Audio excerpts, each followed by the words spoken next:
Hello students, कैसे आप सभी लोग। आज हम इस वीडियो में हमारा हिस्ट्री का चैप्टर 10 जो है हिस्टोरिक पीरियड, ये हमारे हिस्ट्री पोर्शन का लास्ट चैप्टर है। ये आज हम खत्म करेंगे।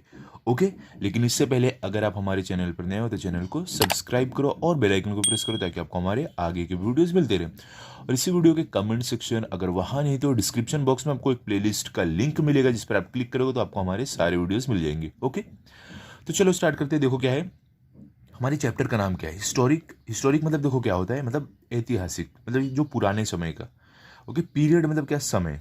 तो यहाँ पे हम क्या पढ़ने वाले हैं, जो ऐतिहासिक जो हमारा समय था, मतलब जो हमारा पुराना समय था, उस समय में क्या होता था, हमारा जो कल्चर था, मतलब जो संस्कृति थी वो कैसी थी, और कहाँ पे लोग रहते थे, और उस समय लोग कैसे खेल खेलते थे, मनोरंजन के लिए क्या क्या चीज़ें करते थे, वो सारी चीज़ें हम इस चैप्टर में पढ़ने वाले हैं। ओके, तो देखो यहाँ पे हमें समरी दी गई है एक, कि हम चैप्टर में क्या क्या पढ़ेंगे। तो यहाँ पे देखो क्या बोल रहे हैं, सबसे पहले हम क्या पढ़ेंगे, व्हाट इज कल्चर, मतलब कि कल्चर क्या होता है, संस्कृति जो रहती है वो क्या होता है। और हम क्या पढ़ेंगे, ancient civilisation in river valley. देखो एंशियंट मतलब क्या बोल सकते हो, पुराने। सिविलाइजेशन मतलब क्या बोल सकते हो, सभ्यता। देखो रिवर मतलब क्या, नदी। वैली मतलब घाटी।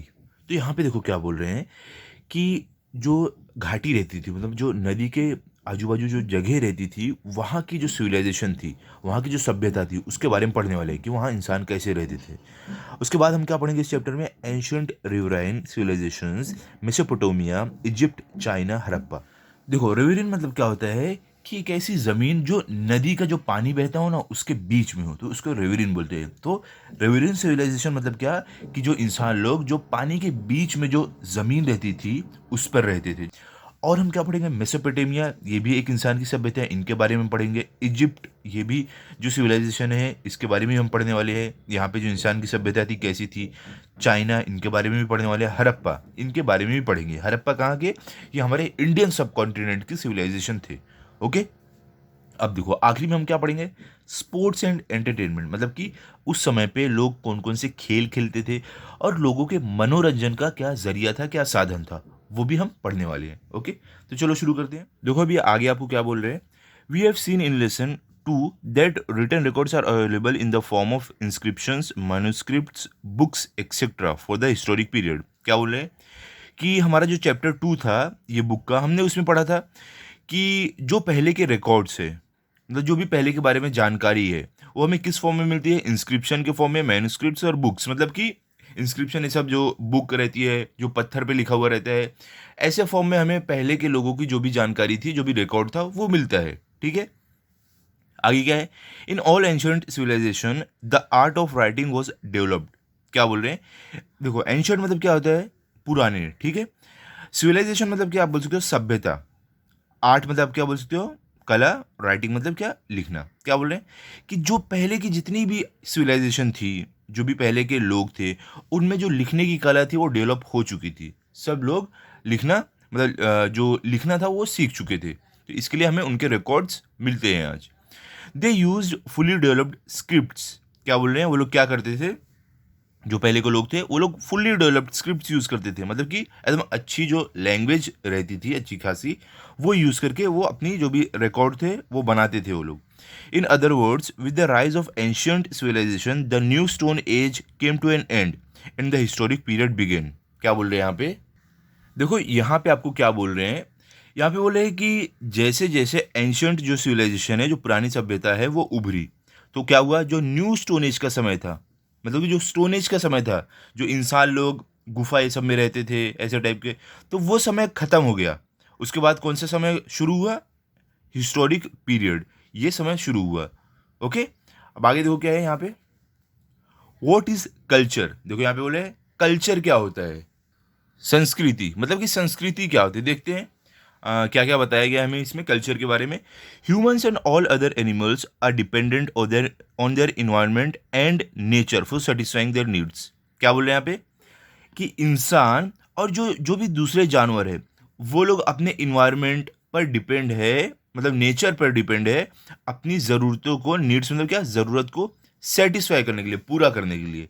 ठीक है, आगे क्या है, how are other animals do not cause any significant change in their surroundings. क्या बोल रहे हैं, लेकिन जो दूसरे जानवर है वो लोग अपने आजू बाजू, मतलब जो सराउंडिंग मतलब क्या, आजू बाजू कुछ भी चेंजेस नहीं किए हैं वो लोग।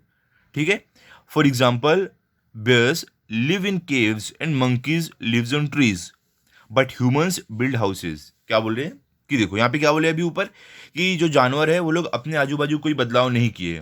वो लोग अभी भी एग्जाम्पल के तौर पे लो, जो बेर है, जो भालू है, वो अभी भी गुफा में रहते हैं। और जो मंकी है, जो बंदर है, वो अभी भी ट्रीज मतलब पेड़ पे रहते हैं। लेकिन जो इंसान है, जो ह्यूमंस है, वो लोग अपने लिए घर बना लिए। पहले इंसान भी गुफा ये सब में रहते थे, लेकिन इन्होंने क्या किया, इन्होंने अपने अंदर बदलाव लिया, अपने आजू बाजू बदलाव लिया, इन्होंने अपने लिए एक घर बना लिया।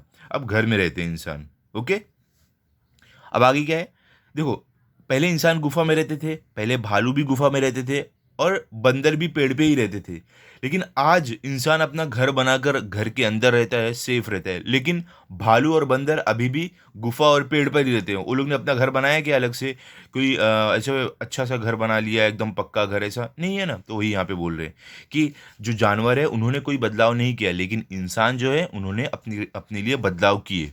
आगे क्या है, it means that we humans change the natural character of our surroundings to some extent. क्या बोल रहे हैं, इसका मतलब ये हुआ कि हम जो इंसान हैं, हम लोग जो हमारा नेचुरल कैरेक्टर, जो हमारे आजू बाजू का जो माहौल है, उसे हम कुछ हद तक बदलते हैं। ठीक है, humans do not eat their food in its natural form as other animals do. देखो ह्यूमन मतलब क्या होता है, इंसान, आपको पता है। ठीक है, फूड मतलब क्या आपको मालूम है, खाना। एनिमल मतलब जानवर। देखो यहाँ पे क्या बोले कि जो इंसान है वो खाने को उसके असली रूप में नहीं खाते हैं, उसको क्या करते हैं, कुछ मतलब उसमें बदलाव करते हैं, जैसे पकाते हैं उसके बाद खाते हैं। और वही दूसरे जानवर है, आप बंदर ले लो, या आप कोई भी घोड़ा ले लो, गाय ले लो, ये लोग कैसे है, डायरेक्ट जो भी रहता है खा लेते हैं। जैसे घास हो गई, घोड़ा और ये घास को डायरेक्ट खा लेते हैं। बंदर है, कोई भी कच्चा फल ये सब रहा, या तो कोई भी अगर समझ लो उसको कुछ चीज़ मिली तो वो कच्चा ही खा लेगा, वो पकाने नहीं जाएगा। लेकिन इंसान क्या करते हैं, दे रोस्ट और कुक द फूड। इंसान लोग क्या करते हैं, रोस्ट करते हैं या तो पकाते हैं खाने को, उसके बाद वो खाते हैं। और इन अदर वर्ड्स दे process food stuffs before eating them. क्या बोल रहे हैं, या तो अगर दूसरे शब्दों में बोल सकते हैं कि वो खाने को प्रोसेस करते हैं उसको खाने से पहले। ठीक है, तो क्या प्रोसेस रहता है, उसको पकाना, उसके बाद खाना। ओके, आगे क्या है, देखो यहाँ पे they process many substances in a similar manner. क्या बोल रहे हैं, तो देखो यहाँ पे प्रोसेस मतलब आप क्या बोल सकते हो, बदलाव करना, परिवर्तन करना। ठीक है, सब्सटेंस मतलब आप सामान्य से बोल सकते हो, सिमिलर मैनर मतलब कि उसी तरीके से। क्या बोल रहे हैं कि जैसे कि इंसान जो खाना रहता है, जो हमारे पास जो भी खाने की चीज़ अवेलेबल रहती है, उसको क्या करता है, प्रोसेस मतलब उसको परिवर्तन, उसमें कुछ बदलाव करता है, उसके बाद खाता है। उसी तरीके से इंसान बहुत सारी चीज़ों को भी प्रोसेस करता है, मतलब उसमें बदलाव, उसमें परिवर्तन करता है। ठीक है, दे आगे क्या है, they work on stone, metal etcetera to make tools and various objects. क्या बोले, जो इंसान है वो क्या करते हैं, स्टोन मतलब पत्थर, मेटल मतलब क्या, धातु, ये सब पर काम करते हैं टूल्स बनाने के लिए और दूसरे सामान बनाने के लिए। They make pots, bricks and many other things from clay. क्या बोल रहे हैं, इंसान क्या करते हैं, वो लोग पॉट बनाते हैं मतलब मटका बनाते हैं, ब्रिक मतलब ईंट बनाते हैं, और भी कई चीजें बनाते हैं, किससे, क्ले से। ठीक है, आगे क्या है अभी देखो यहाँ पे, आगे देखो क्या अभी आपको, they obtain yarn from cotton and weave cloth from the yarn. क्या बोल रहे हैं यहाँ पे, देखो यहाँ पे यार्न मतलब क्या होता है, मतलब कि धागा। ठीक है, और देखो कॉटन मतलब क्या है, कापूस। ठीक है, वीव मतलब क्या, बुनना। ठीक है, कपड़े बुनते हैं ना वो। क्लॉथ मतलब कपड़ा। यहाँ पे क्या बोल रहे हैं, देखो जो इंसान रहते हैं वो लोग कॉटन से मतलब कापूस से क्या वो लोग निकालते हैं, धागा बनाते हैं, और उस धागे से वो लोग बुनकर एक कपड़ा बनाते हैं। ठीक है, कपड़ा बुनते हैं। आगे क्या है, in short according to their needs they change the form of materials available in nature. क्या बोल रहे हैं, अगर हम बात करें जो इंसान है, इसका मतलब ये हुआ कि जो इंसान है वो लोग अपनी ज़रूरत के हिसाब से जो भी चीज़ें नेचर में अवेलेबल है उसमें बदलाव करते हैं। ठीक है, अब आगे क्या है देखो, they need skills to do this. क्या बोले, उनमें हुनर होना चाहिए ये सब काम करने के लिए। ओके, आगे क्या है, they need to think and plan before they shape an object. और क्या बोल रहे हैं, जो इंसान है उन्हें ज़रूरत है सोचने और प्लान करने की, कोई भी ऑब्जेक्ट, कोई भी सामान को आकार देने से पहले। वो तो आपको मालूम है, कोई भी चीज़, कोई भी काम करना है तो उसको हम अंजाम देने से पहले सोचते हैं, प्लान करते हैं, उसके बाद वो काम करते हैं, ठीक है। अब आगे क्या है देखो, then they have to put in sorry then they have to put in efforts to actually shape it. क्या बोल रहे हैं, सोचने और प्लान करने के बाद क्या करना पड़ता है, जो इंसान रहते हैं उसके बाद अपना जो एफर्ट है, जो अपनी मेहनत है, वो उस काम में डालते हैं और उसको आकार देते हैं उस चीज़ को। The tradition of thought skills and efforts gave rise to various arts. क्या बोल रहे हैं, जो ट्रेडिशन मतलब जो रीति, ये जो रिवाज है सोचने का और हुनर का और जो काम करने का, ये सब एक नए कला को क्या किया है, एक नई नई कला को जन्म दिया है, ठीक है। अब देखो आगे क्या है, एवरी यहाँ पे देखो क्या है आपको, every generation handed over the knowledge of the artistic skills and traditions to the next generation. देखो जनरेशन मतलब क्या आप बोल सकते हो, पीढ़ी। नॉलेज मतलब क्या आप बोल सकते हो, जानकारी, ठीक है। उसका स्किल मतलब क्या, हुनर। नेक्स्ट जनरेशन मतलब क्या, अगली पीढ़ी। यहाँ पे देखो क्या बोल रहे हैं कि हर एक पीढ़ी अपने हुनर को, अपनी नॉलेज को अपने अगली जो पीढ़ी है उसको पास करते गए, ठीक है।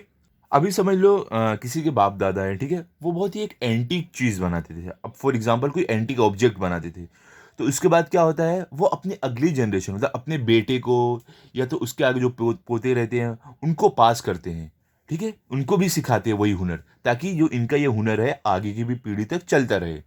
ओके, तो वही यहाँ पे बोल रहे हैं। अब आगे क्या है देखो, with this exchange of thoughts and ideas language was enriched. क्या बोल रहे हैं कि ये जो थॉट और आइडिया मतलब सोचने का और जो आइडिया का ये जो एक्सचेंज है, जो एक दूसरे जो पीढ़ी के बीच में होता है, मतलब कि बाप से बेटे और बेटे से उसके बेटे में, तो इससे क्या हुआ है, जो लैंग्वेज है वो और भी ज़्यादा इनरिच्ड मतलब और भी ज़्यादा फल फूल गई जो लैंग्वेज थी। The knowledge of various arts skills and traditions inherited from generation to generation and the way of life founded on that knowledge is what we called culture. क्या यहाँ पे बोल रहे हैं देखो, यहाँ पे देखो, नॉलेज मतलब क्या है, जानकारी। आर्ट मतलब क्या आप बोल सकते हो, कला। स्किल मतलब आप बोल सकते हो काबिलियत, आप बोल सकते हो। ट्रेडिशन मतलब आप बोल सकते हो रीति रिवाज बोल सकते हो। इनहेरिटेड मतलब क्या, इनहेरिटेड मतलब क्या आप बोल सकते हो कि जो अपने जो पूर्वज से मिलता है, मतलब जो विरासत में मिलता है वो आप बोल सकते हो। ओके, कल्चर मतलब आप क्या, संस्कृति आप बोल सकते हो। यहाँ पे देखो क्या बोल रहे हैं कि जो नॉलेज कला की या कोई हुनर की जो हमें मिलती है, किससे, विरासत में मिलती है, जनरेशन टू जनरेशन मतलब एक पीढ़ी के बाद दूसरी पीढ़ी को मिलती है, और उस पर जो जिंदगी चलती है, जो लाइफ उस पर जो जीवन चलता है, उसी को हम बोलते हैं कल्चर, ठीक है, उसी को हम संस्कृति बोलते हैं। ओके, अब देखो जैसे हमारा देश भारत है, तो इसका भी एक कल्चर है, इसकी भी एक संस्कृति है। ये हमें कहाँ से मिली है, ये भी हमारी जो पीढ़ी थी पहले की, जो पीढ़ी दर पीढ़ी आती जा रही है, उनसे ही पास होते जा रहा है, जो हम तक आया है, ठीक है। तो इसी को, यही एक कल्चर बन जाता है। अब चलो आगे देखते हैं क्या है। अब यहाँ पे देखो आपको क्या बोल रहे हैं, ancient civilisation in river valleys.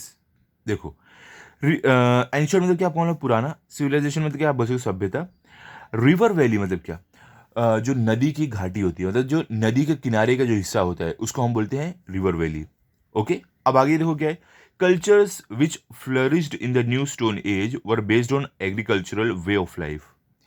क्या बोले, कल्चर मतलब कि जो जो भी संस्कृति है, जो फ्लरिश मतलब जो फला फूला है न्यू स्टोन एज के समय पे, ये सारा डिपेंड था, ये सारा किस पर आधारित था, एग्रीकल्चरल वे ऑफ लाइफ मतलब कि जो खेती बाड़ी करने की जो जीवन था उस पर पूरा आधारित था।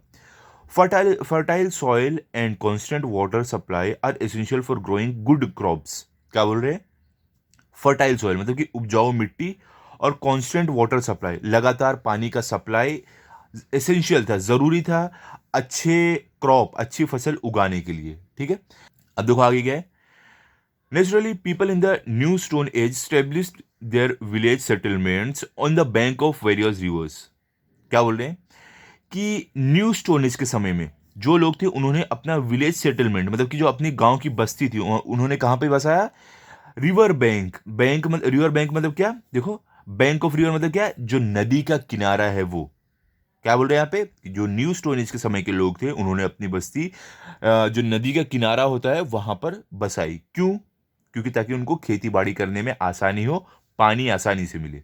The new stone age cultures flourished along the river bank. क्या बोले, जो न्यू स्टोन एज समय का कल्चर था, जो संस्कृति थी, वो फला फूला रिवर बैंक के साथ, मतलब रिवर बैंक के किनारे। ठीक है, क्योंकि वहां पे ही सब लोग जो थी बस्ती थी वहां पे रहते थे।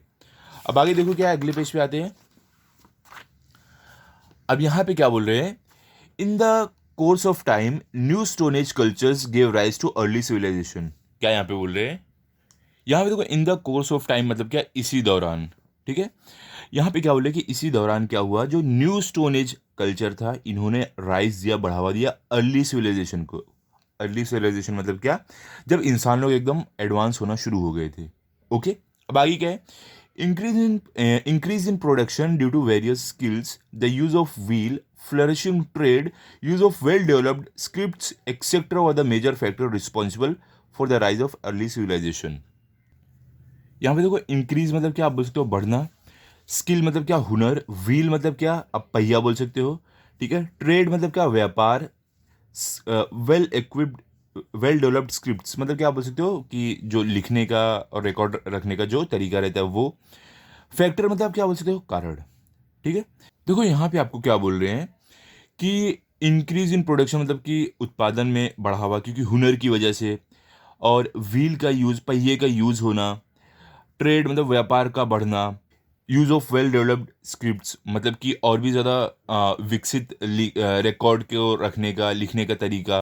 ये सारे जो कारण है सबसे ज़्यादा रिस्पॉन्सिबल है अर्ली सिविलाइजेशन के लिए। ठीक है, जैसे कि मैंने आपको ऊपर बताया था, अर्ली सिविलाइजेशन मतलब क्या, जब इंसान बहुत ज़्यादा विकसित होने लगे थे। तो देखो यहाँ पे ये सारे रीज़न है जिसके लिए इनको ज़्यादा विकसित बोला जाता है। ठीक है, अब आगे क्या है, देखो यहाँ पे अभी आपको क्या बोल रहे हैं, these civilisations came into existence in रफली the same period, that is around 3000 BC in 4 regions of the world. अब देखो यहाँ पे क्या बोल रहे हैं कि ये जो कुछ सिविलाइजेशन है, जो सभ्यता है, ये सब एक साथ ही एग्जिस्टेंस में आई थी, जो है 3000 BC में। और ये कहाँ कहाँ पर हुआ था, ये अलग अलग जो दुनिया है, जो वर्ल्ड है हमारा, उसके अलग अलग हिस्से में हुआ था। और वो सिविलाइजेशंस का नाम क्या है, देखो यहाँ पे बताया है, क्या है, they are Mesopotamia, Egypt, the Indian subcontinent and China. ये 4 सभ्यता है, ये 4 जगह थी दुनिया में जहाँ पे अर्ली सिविलाइजेशन आई थी। ठीक है, तो देखते हैं क्या आगे दिया गया है। देखो 4 वो जो जगह है वो कौन सी है, पहले तो मेसोपोटामिया है, इजिप्ट है, इंडियन सब कॉन्टिनेंट है और चाइना है। ये 4 जगह है जहाँ पे अर्ली सिविलाइजेशन आई थी। क्या बोले यहाँ पे, the civilisations in these 4 regions developed in river valleys, hence they are known as riverine civilisation. क्या बोल रहे हैं कि ये जो सिविलाइजेशन है, जो सभ्यता है, ये 4 जो सबसे ज़्यादा विकसित हुई थी, ये कहाँ पे हुई थी, ये जो रिवर वैली मतलब जो नदी के पास जो एरिया रहता है, जो घाटी रहती है, वहाँ पे ये सिविलाइजेशंस थी। इसके लिए इनको रिवराइन सिविलाइजेशन बोला जाता है, मतलब कि नदी के किनारे जो बस्ती है उसको हम बोलते हैं रिवराइन सिविलाइजेशन। ओके, अब देखो यहाँ पे क्या बोला है, एंशियंट रिवराइन सिविलाइजेशंस। एंशियंट मतलब क्या, पुराने। अब देखो जो पुराने रिवराइन सिविलाइजेशन थे, मतलब जो नदी के किनारे जो पुरानी सिविलाइजेशन, जो पुरानी सभ्यता रहती थी, उसके बारे में हम पढ़ने वाले हैं। उसमें से क्या नाम क्या है, देखो कौन कौन से है। पहले तो मेसोपोटामिया है, फिर इजिप्ट है, चाइना है, हड़प्पा है। इनके बारे में हम पढ़ेंगे एक एक करके, चलो पढ़ते हैं। पहले मेसोपोटामिया। मेसोपोटामिया क्या है, देखो कहाँ रहते थे, ये हम देखने वाले हैं। क्या है, Mesopotamia is the name of a region and not of any particular country. क्या बोल रहे हैं, जो ये मेसोपोटामिया है, ये एक जगह का मतलब एक रीजन का नाम है, पूरी कंट्री का, ये पूरे देश का नाम नहीं है। जैसे कि हमारा इंडिया है, उसमें से एक स्टेट रहता है जो है महाराष्ट्र, तो ये पूरा स्टेट नहीं है, एक जगह है इंडिया में, तो वही बोल रहे, सॉरी, ये पूरे कंट्री नहीं है, एक स्टेट है, एक जगह है हमारे कंट्री में। तो इसी तरीके से बोल रहे हैं मेसोपोटामिया एक जगह है, ये पूरी कंट्री नहीं है। It means the land between 2 reverse.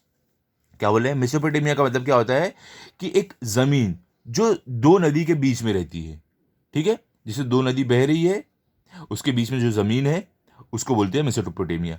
Ancient Mesopotamia was the land between the 2 reverse tigris and Euphrates. क्या बोल रहे हैं, जो एंशियंट मेसोपोटामिया थे, मतलब जो पुराने समय के मेसोपोटामिया जो सभ्यता थी, ये क्या थी, ये 2 नदी के बीच की जो जमीन थी वहां पे थी। और वो नदियों का नाम क्या था, टिग्रिस और यूफ्रेट्स। ये 2 नदियां हैं जिनके बीच में ये सिविलाइजेशन थी। देखो अगर आप ऊपर देखोगे मैप में, यहाँ पे देखो आप देख सकते हो, ये देखो आपको यहाँ पे दिख रहा है मेसोपोटामिया लिखा हुआ है, ये देखो येलो कलर का छोटा सा दिख रहा है ना, ये हमारा मेसोपोटामिया सिविलाइजेशन। देखो ये देखो दो नदियों के बीच में है, देखो यहाँ से है हमारी जो नदी जा रही है टिग्रिस, और यहाँ से जा रही है यूफ्रेट, ठीक है। और देखो यहाँ पे आपको दिखाया गया है एंशियंट अर्बन सिविलाइजेशन, जो येलो कलर के है वो हमारे सिविलाइजेशन है। तो यहाँ पे मेसोपोटामिया है, ये देखो येलो कलर का ये है, दो नदी देखो आजू बाजू से जा रही है, लाइन दिख रही है आपको, ये ब्लू कलर की लाइन ये नदी है, और इसके बीच में देखो हमारी मेसोपोटामिया सिविलाइजेशन है। ओके, अब आगे क्या है, देखो यहाँ पे क्या बोल रहे हैं, these two reverse mainly flow through Turkey, Syria and Iraq. देखो टर्की, सीरिया और इराक ये तीन देश है, ठीक है, ये तीनों देश है। क्या बोल रहे हैं कि जो नदी है टिग्रिस और यूफ्रेट्स, ये नदियां मेनली जो है कहाँ से बहती हुई जाती है, टर्की से, सीरिया से और इराक से बहती हुई निकलती है। ओके, अब आगे क्या है, ancient Mesopotamia had great cities like Uruk, Nippur etcetera. These cities were home to very prosperous cultures. क्या बोल रहे हैं कि जो एंशियंट मेसोपोटामिया जो ये है सिविलाइजेशन, इसमें बहुत सारे सिटीज़, बहुत सारे शहर हैं, जैसे कि उरुक, निपुर। और जो शहर है ये बहुत ही ज़्यादा प्रॉस्परस, मतलब कि बहुत ज़्यादा अच्छे कल्चर का यहाँ पे कल्चर हमें देखने को मिलते हैं, ठीक है, बहुत अच्छी संस्कृति देखने मिलती है। ओके, अब ये हमने पढ़ लिया है मेसोपोटामिया के बारे में। अब हम चलेंगे इजिप्ट, ये सिविलाइजेशन के ऊपर चलते हैं, हम देखते हैं इसके बारे में हमें क्या दिखाया गया है। तो अभी देखो हमें यहाँ पे इजिप्ट के बारे में क्या दिया गया है, the river Nile flows through the eastern part of the Sahara desert in the north of Africa. यहाँ पे क्या बोल रहे हैं, देखो जो रिवर नाइल है हमारी, ये बहती है कहाँ से, eastern part of Sahara desert, मतलब कि जो सहारा डिजर्ट है उसके पूर्वी हिस्से से बहते हुए रिवर नाइल जाती है, जो कहाँ पे है, नॉर्थ नॉर्थ अफ्रीका में है, ठीक है, नॉर्थ ऑफ अफ्रीका में। नॉर्थ मतलब क्या आप बोल सकते हो, उत्तर, ठीक है, मतलब कि अफ्रीका के उत्तरी हिस्से में। अगर देखो आप मैप में देखोगे यहाँ पे देखो क्या बोल रहे हैं, देखो नाइल रिवर है ना, ये देखो ये बहती हुई जा रही है सहारा डेजर्ट से, ठीक है, और देखो अफ्रीका के उत्तरी हिस्से से, ठीक है, वही हमें यहाँ पे बता रहे थे। अब देखो आगे क्या बोल रहे हैं, one of the ancient civilisations flourished along its bank. क्या बोल रहे हैं कि एक एंशियंट सिविलाइजेशन, मतलब कि जो पुरानी सभ्यता है, ये इसी नदी के किनारे, मतलब इसी नदी के बैंक, मतलब इसी नदी के किनारे फ्लरिश हुई, मतलब कि इसी नदी के किनारे फली फूली। तो देखो यहाँ पे क्या है, it is known as the Egyptian civilisation. और क्या बोल रहे हैं, उस सिविलाइजेशन का नाम है इजिप्शियन सिविलाइजेशन। और आप देखो यहाँ पे मैप में आप देख सकते हो, ये देखो यहाँ पे येलो कलर का आपको दिख रहा है, ये है इजिप्शियन सिविलाइजेशन। ओके, इसी के बारे में बात हो रही है। अब देखो क्या बोल रहे हैं आगे आपको, the Nile gets flooded every year. क्या बोले, जो रिवर नाइल है हर साल इसमें क्या होता था, बाढ़ आती थी, मतलब पानी इसका नदी से बाहर आ जाता था, बाढ़ आ जाती थी नदी में। The land along her banks has become very fertile because of the flood deposits. क्या बोल रहे हैं कि जो इस नदी के किनारे की जो मिट्टी है वो बहुत ही ज़्यादा उपजाऊ हो गई है, बहुत ज़्यादा फर्टाइल हो गई है। क्यों क्यों क्योंकि फ्लड जो आता था तो उसकी वजह से जो भी अलग अलग मिट्टी आके नदी के किनारे जमा होती थी उसकी वजह से। Okay, also ancient Egyptians use to build small embankments on the river to store the flood water. क्या बोल रहे हैं, और जो एंशियंट इजिप्शियन है, जो पुराने समय के इजिप्शियन लोग थे, वो लोग क्या करते थे, रिवर के पास थोड़ा सा एम्बैंकमेंट बनाते थे, मतलब थोड़ा सी बांध बनाते थे। तो क्या क्यों बनाते थे, उसके अंदर जो बाढ़ के नदी का जो पानी रहता था वो जमा करने के लिए। After the soil in the flood water settled to the bottom, the water was used for irrigation. क्या बोल रहे हैं, उसके बाद क्या होता था, वो लोग जो बनाते थे ऐसे मिट्टी से नदी के किनारे छोटा सा बांध, तो उसके अंदर जब पानी जमा होता था और जो मिट्टी थी, जो बाढ़ के पानी की जो मिट्टी रहती थी, जब नीचे जमा हो जाती थी तो उसके बाद उसी पानी का यूज़ करते थे वो लोग इरिगेशन के लिए, मतलब अपने खेत में पानी डालने के लिए। ओके, तो इसी कारण क्या हुआ, जो नदी के किनारे किनारे की जो ज़मीन थी ना वो उपजाऊ हो गई, क्योंकि अलग अलग मिट्टी आकर वहाँ पर जमा होती थी। और पहले के लोग बाढ़ के पानी को भी जमा करते थे, तो उसकी वजह से और भी ज़्यादा वो ज़मीन उपजाऊ हो गई। ठीक है, अब देखो चाइना। अब चाइना के बारे में हमें क्या दिया गया है, देखते हैं क्या बोल रहे हैं यहाँ पे। China, the ancient civilisation of China developed and flourished in the valley of Huang He river. यहाँ पे क्या बोल रहे हैं कि जो चाइना के एंशियंट सिविलाइजेशन थी वो जो ह्यूएंग ही नदी है इसके किनारे विकसित हुई और फली फूली। ठीक है। According to the Chinese tradition a king named Huangdi introduced agriculture, animal husbandry, wheeled carts and chariots, boats and clothing in China. क्या बोल रहे हैं कि अगर हम चाइना चाइना की ट्रेडिशन के हिसाब से देखें तो चाइना के ट्रेडिशन के हिसाब से एक राजा जिनका नाम वेंगडी था, इन्होंने ही लोगों को एग्रीकल्चर मतलब खेती बाड़ी, एनिमल हस्बेंड्री मतलब कि जानवरों को रखना, उन्हें इस्तेमाल करना, व्हील कार्ट्स मतलब कि जो पहिए वाले कार्ट रहते हैं वो, चैरियट मतलब रथ, बोट मतलब नदी, क्लोथिंग मतलब कपड़े, ये सबसे लोगों को क्या कराया, परिचित कराया राजा वेंगडी ने। ठीक है। अब समझिए यहाँ पे क्या बोल रहे हैं, यहाँ पे बोल रहे हैं कि चाइना के ट्रेडिशन के हिसाब से एक राजा जिनका नाम वेंडी है, उन्होंने ही लोगों को खेती बाड़ी, जानवरों की देखभाल, रथ, नाव, कपड़े, ये सबसे लोगों को परिचित कराया। ठीक है। Chinese people believe that his queen invented the technique of silk production and silk dyeing. क्या बोल रहे हैं कि जो चाइना के लोग हैं वो ये भी मानते हैं कि जो हुएंडी राजा है, इनकी जो वाइफ थी मतलब कि इनकी जो क्वीन थी, इन्होंने ही सिल्क प्रोडक्शन का और सिल्क डाइंग मतलब कि सिल्क जो कलर ये सब करते हैं उसकी टेक्निक निकाली। किन्होंने, जो क्वीन थी, जो हुएंडी की क्वीन थी वो। अभी देखो आगे क्या बोल रहे हैं, Luoyang, Beijing, Chang'an were among the important cities of ancient China. क्या बोल रहे हैं कि जो लियोयांग, बीजिंग और चैंगेन है, ये बहुत ही ज़्यादा इम्पोर्टेंट, बहुत ही ज़्यादा खास शहर है एंशियंट चाइना के, जो पुराना चाइना का समय था उस समय के, ये सबसे ज़्यादा खास शहर है। ठीक है। अब आगे क्या है, देखो यहाँ पे आपको क्या बोल रहे हैं, यहाँ पे आपको हड़प्पा। अब देखो हड़प्पा सिविलाइजेशन, इसके बारे में हम पढ़ने वाले हैं। ये क्या है, देखो the earliest civilisation on the Indian subcontinent is known as the Harappan civilisation. क्या बोल रहे हैं कि जो सबसे पुराना सिविलाइजेशन था, उसको माना जाता है कि वो इंडियन सब कॉन्टिनेंट पे था और इसको बोलते हैं हड़प्पन सिविलाइजेशन। ठीक है। आप देखो, अगर इसमें देखोगे आप मैप में, यहाँ पे देखो, ये आपको दिख रहा है येलो कलर का, ये है हड़प्पन सिविलाइजेशन। ठीक है। उस समय क्या था, ये पूरा पार्ट हमारे इंडिया, हमारा जो भारत देश है उसमें ही था। ओके। अब आगे देखो क्या है, आपको क्या बोल रहे हैं, it flourished in the Indus valley. और क्या बोल रहे हैं कि ये जो सिविलाइजेशन थी ये कहाँ पे फ्लरिश हुई, कहाँ पे इसका विकास हुआ, कहाँ पे ये फली फूली, ये इंडस वैली में। मतलब जो इंडस जो नदी थी उसके जो किनारे का एरिया था वहाँ पर। ठीक है। आप अगर देखोगे यहाँ पे मैप में आप देख सकते हो, देखो यहाँ पे आपको दिख रहा है, देखो ये सिंधु लिखा है। क्यों, देखो जो इंडस है ना वो इंग्लिश नाम है सिंधु नदी का। ठीक है। तो ये नदी के किनारे ही हमारा जो हड़प्पन सिविलाइजेशन था वो था। ओके। अब आगे देखते हैं क्या है, क्या बोल रहे हैं अभी आगे, Indus is the English word for the name Sindhu. देखो यहाँ पे वही बोल रहे हैं कि इंडस जो है ये इंग्लिश नाम है सिंधु का, जो सिंधु नदी जो है। Okay. Harappa in Punjab and Mohenjodaro in Sindh are the two sites of Harappan civilisation to be discovered first. क्या बोल रहे हैं कि हड़प्पा पंजाब में और मोहनजोदारो सिंध में, ये दो साइड्स है हड़प्पन सिविलाइजेशन की, जिसको सबसे पहले डिस्कवर किया गया, सबसे पहले जिसकी खोज की गई। Now they are in Pakistan. क्या बोले, अभी वो पाकिस्तान में, क्योंकि देखो पहले तो पाकिस्तान भी हमारा भारत देश का हिस्सा था, बाद में क्या हुआ, बंटवारा हुआ, तब वो पाकिस्तान में चला गया। अभी देखो आगे क्या, आपको Lothal and Dholavira in Gujarat and Kalibangan in Rajasthan are among the famous sites of Harappan civilisation in India. क्या बोल रहे हैं, देखो कि लोथाल और जो धोलावीरा है गुजरात में और कालीबंगन जो राजस्थान में है, ये कुछ बहुत ज़्यादा फेमस, बहुत ज़्यादा मशहूर साइट्स है हड़प्पन सिविलाइजेशन की इंडिया में। ठीक है। जो आज भी हमारे इंडिया में है।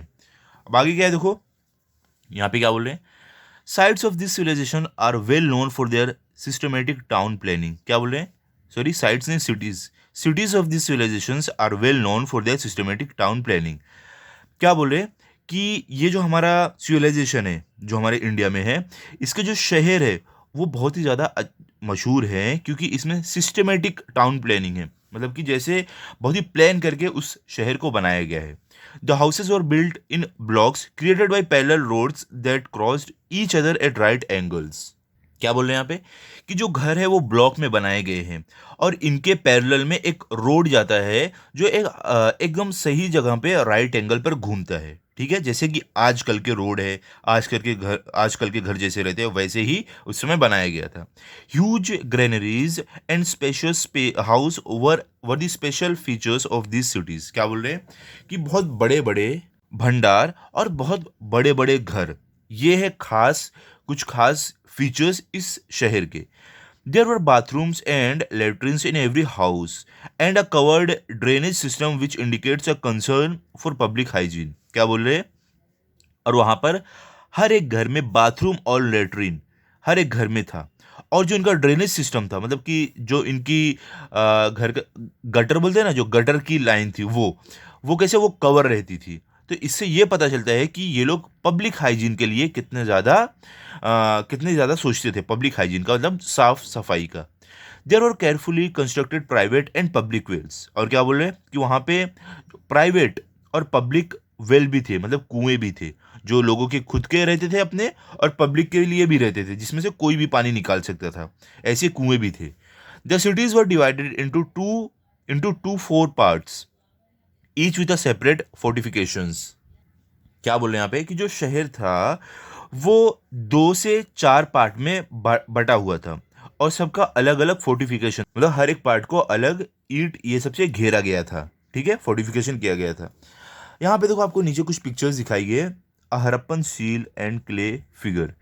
ये देखो, ये एक हरप्पन सील है जिसका यूज करते थे हरप्पन सिविलाइजेशन के लोग। और ये क्ले का एक फिगर है। ठीक है, ये देख सकते हो, ये क्ले से बनाया हुआ फिगर है। ओके, अब आगे देखो आपको क्या बोल रहे हैं यहाँ पे हमें बोल रहे हैं the characteristic earthen pots of the Harappan are well baked, red in colour and with beautiful design like peepal leaves and fish scales. क्या बोल रहे हैं कि जो अर्दन पॉट्स रहते थे, मतलब जो मिट्टी के जो मटके रहते थे हरप्पन सिविलाइजेशन के, वो उसको अच्छे से बेक किया जाता था, अच्छे से पकाया जाता था और वो लाल कलर के होते थे।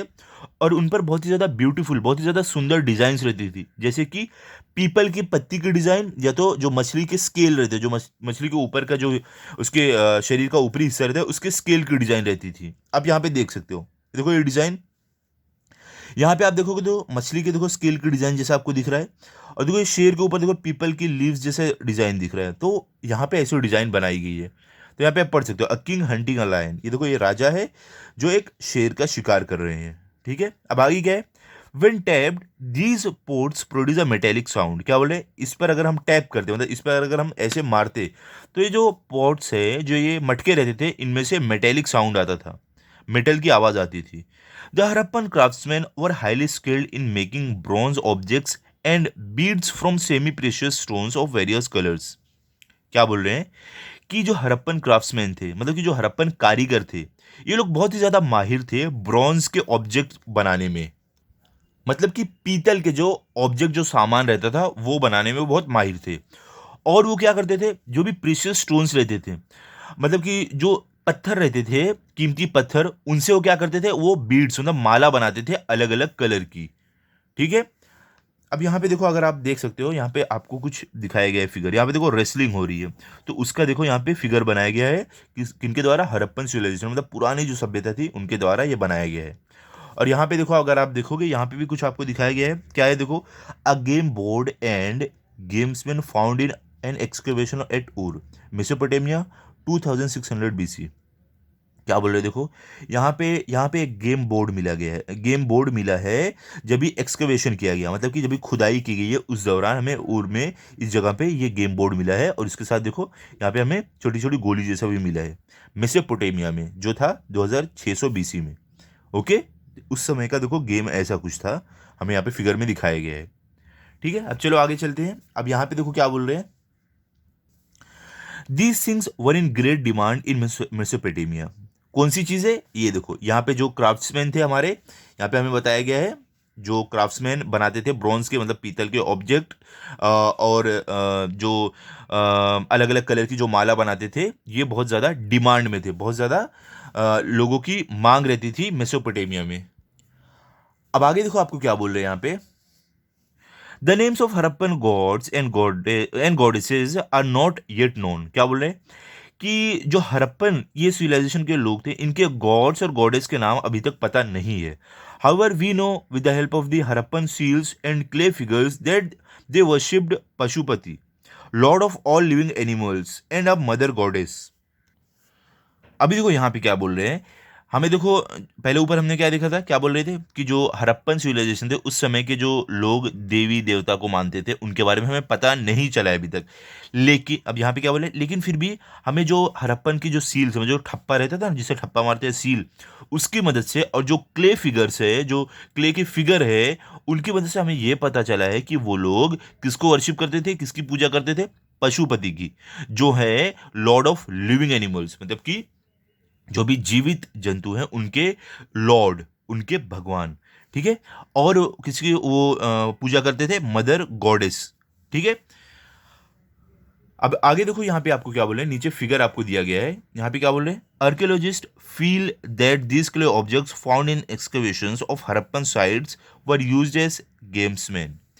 देखो आर्कियोलॉजिस्ट मतलब क्या, जो लोग पुरानी चीज़ों की खुदाई करके उसके बारे में जानकारी बताते हैं, ठीक है। तो यहाँ पे बोल रहे हैं आर्कियोलॉजिस्ट लोग जो है, ये जो क्ले के ऑब्जेक्ट ऊपर हमें दिख रहे हैं, उनका ये मानना है कि इन्हें ये खुदाई के दौरान मिला है और ये गेम्समैन की जगह यूज़ किया जाता था। जैसे आज के समय चेस की जगह नहीं यूज़ करते हैं, वही उसी तरीके से ये सारे यूज़ किए जाते थे। यहाँ पे आर्कियोलॉजिस्ट का ये मानना है। ओके, अब क्या असली में है वो तो नहीं मालूम।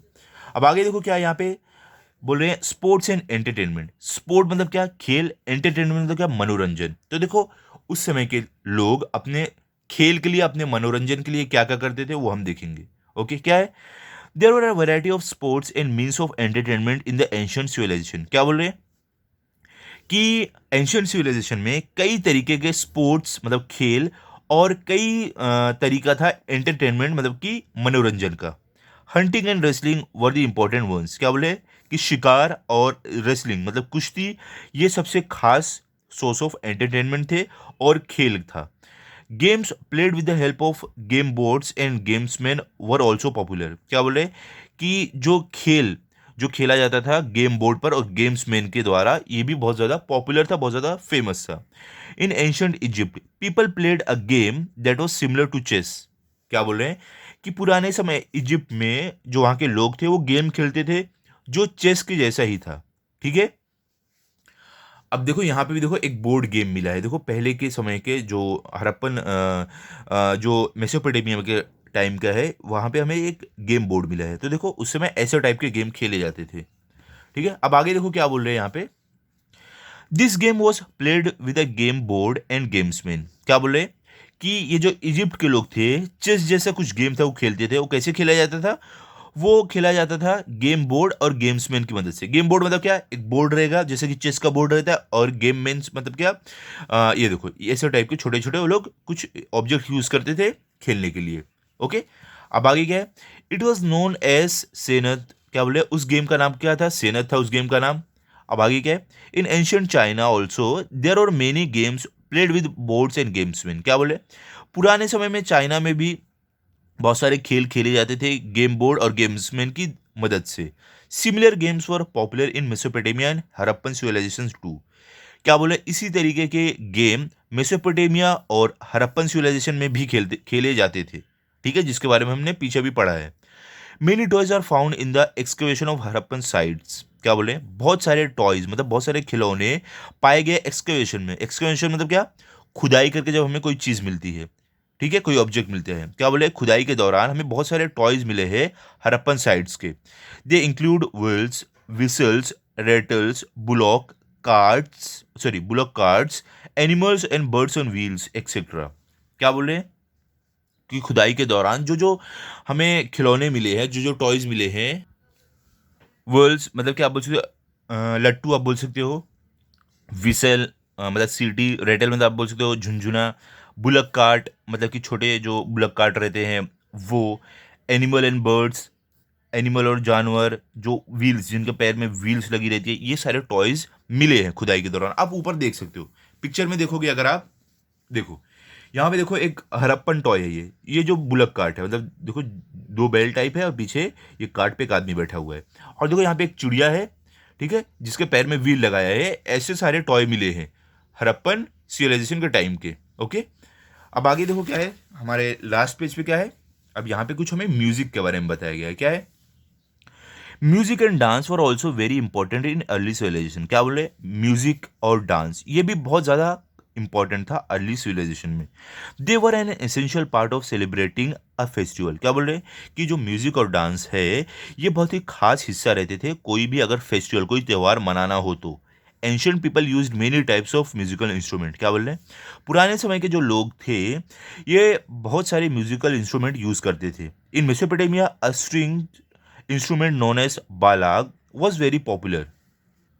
क्या बोल रहे देखो यहाँ पे कि मेसोपोटामिया में एक स्ट्रिंग इंस्ट्रूमेंट, मतलब कि स्ट्रिंग मतलब क्या, आप तार बोल सकते हो, ठीक है। जैसे ये देखो इसके बारे में बात हो रही है। क्या बोल रहे हैं कि मेसोपोटामिया में एक स्ट्रिंग इंस्ट्रूमेंट जिसका नाम बालाग है वो बहुत ज़्यादा फेमस था। इसमें देखो आप देख सकते हो, ये देखो यहाँ पे तार लगा हुआ है ना, ये एक इंस्ट्रूमेंट है, म्यूजिकल इंस्ट्रूमेंट है जो मेसोपोटामिया में बहुत ज़्यादा फेमस था, इसका नाम था बालाग, ठीक है। क्या बोल रहे हैं आगे?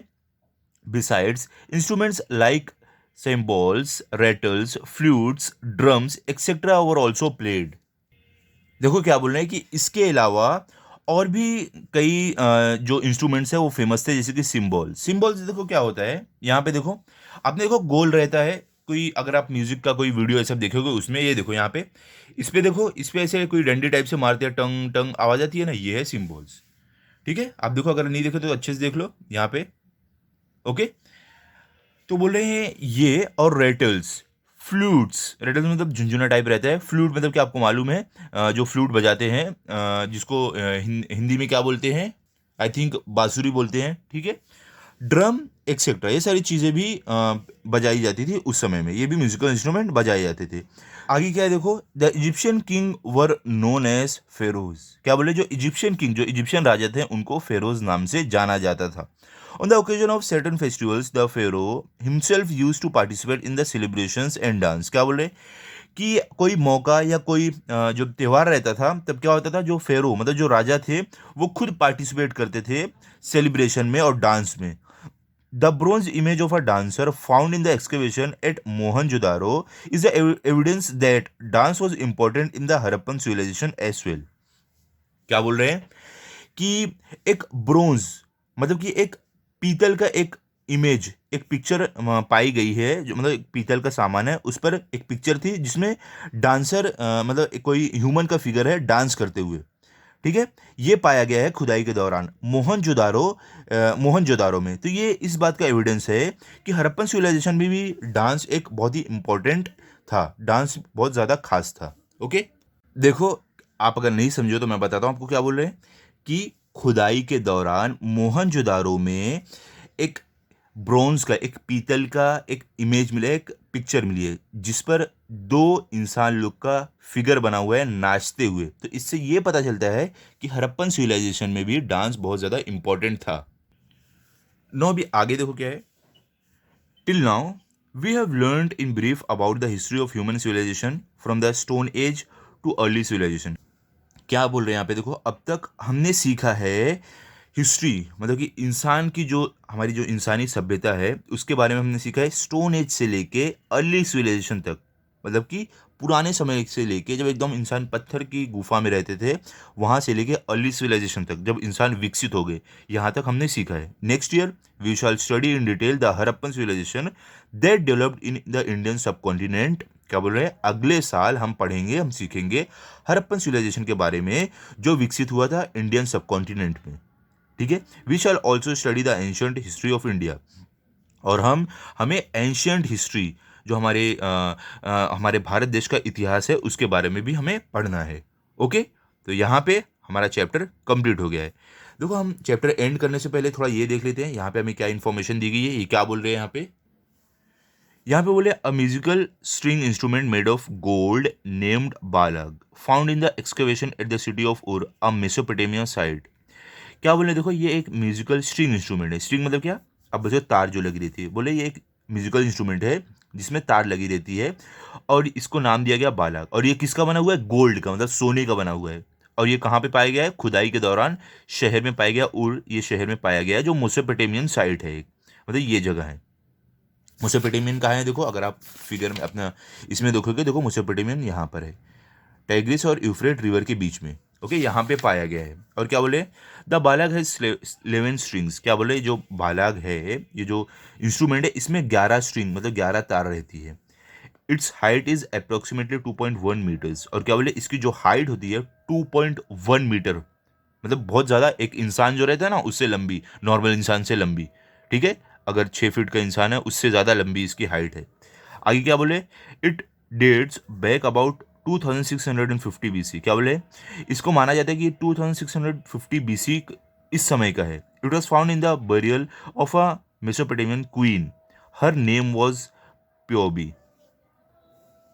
सॉरी, देखो यहाँ पे क्या बोल रहे हैं कि ये जो म्यूजिकल इंस्ट्रूमेंट है ये पाया गया था, एक रानी है उनके कब्र से मिला है, ठीक है, उनकी समाधि से मिला है।